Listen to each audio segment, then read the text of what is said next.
Yeah, so when I get an assignment, it's usually going to be like for a cover or a page, in this case like a pinup. And if I'm not familiar with the project, then the first step is just to either read the script or read the comic and familiarize myself with the characters, because you know, my work will have more emotion and power if I have a relationship with the characters. So but with Attack on Titan, all I know is that those guys look creepy. So the first step was to read, I think I read the first 3 volumes, and then I started watching the anime as well. And so once I got familiar with the characters, then I did a bunch of sketches, and basically just kind of put down whatever I think might work or what might look cool. And once I get about 6 to 9 little, you know, teeny tiny thumbnail sketches, I send those to the editor. I might give the sketches a title to tell them what I'm thinking in case it's not clear from the chicken scratch. Then once they pick their favorites, I start in on a little bit more of a refined sketch, and that's all done digitally in Photoshop.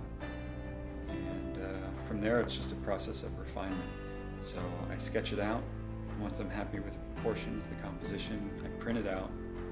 I draw on top of that. It gets a little complicated here. So I draw in pencil on top of the blue line print. Once that's done, I scan it in and I take out all the blue line. I turn those pencils into blue lines, and I send that to my dad, and he prints it out and inks on top of that, and then sends it back to me, and then I usually color it in the computer, in Photoshop. But in the case of something that's painted, I would just print it out in like a sepia tone onto Bristol board and just start painting in gouache. And eventually everything goes back into Photoshop where you can tweak the color. For instance, in this one, I painted it with sort of a blue sky, and it ended up going more aqua, you know, turquoise color, just because I felt it gave it a little bit more atmosphere. But that's the basic process.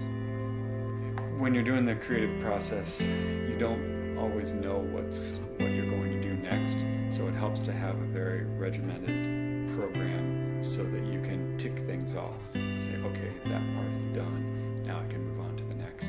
Because if you try and do too much at first, you might get discouraged if something doesn't work. So, you know, little bits at a time, divide and conquer.